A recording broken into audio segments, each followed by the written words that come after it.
মাংসটা দই, হলুদ, তেল, লবণ, ধনে গুঁড়ো, জিরে গুঁড়ো, আদা বাটা সমস্ত কিছু দিয়ে ম্যারিনেট করে রেখেছি। মাংসটা প্রথমে ভালো করে ধুয়ে নেবেন, তারপর সমস্ত যেরকম মশলা আপনাদের পছন্দ, ধনে গুঁড়ো, জিরে গুঁড়ো এক্সেট্রা, এগুলো দিয়ে ম্যারিনেট করে রাখবেন। আর এখানে কড়াই বসিয়েছি, একটু জল আছে, জলটা শুকনো হয়ে যাক। পেঁয়াজ কুচি করে কেটে রেখেছি, রসুন, আদা, টমেটো, আর এখানে কড়াইয়ে তেল দিয়ে তারপর এখানে কালো জিরে আর শুকনো লঙ্কা দিয়ে দিলাম, তার সাথে তেজপাতা অবশ্যই।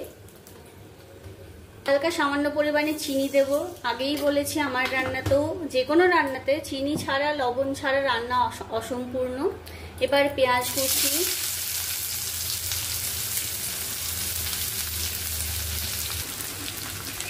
আদা কুচি, খুব সামান্য পরিমাণে সমস্ত কিছু জিনিস দিয়ে এবং খুব হালকাভাবে রান্না করব, যাতে সমস্ত এই রান্নাটা সবাই খেতে পারেন। আমি রিচ রান্না এমনিও পছন্দও করি না, আর রিচ রান্না খুব একটা আমি করিও না। এবার হালকা করে রসুন কুচি দেব পরিমাণ মতো, নাড়িয়ে নেব মশলাগুলো।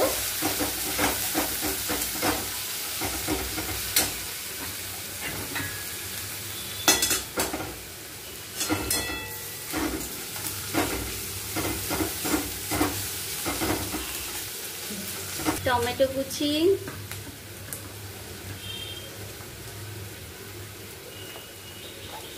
এবার দেব স্বাদ মতো লবণ।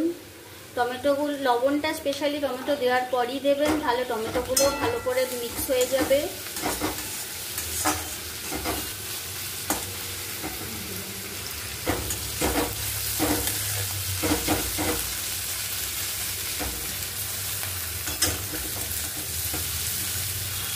আমি মাংসতে আবার আলু ছাড়া পছন্দ করি না, তাই আমি অল্প পরিমাণে আলুও দিয়ে দেব।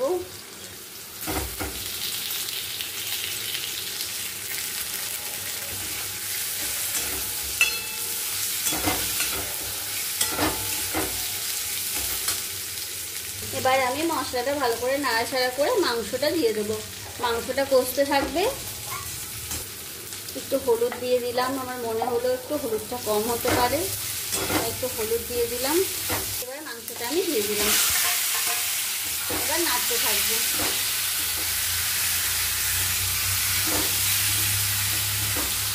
মাংসটা নাড়ার পর এবার ঢাকা দিয়ে মাংসটা আস্তে আস্তে সেদ্ধ হবে।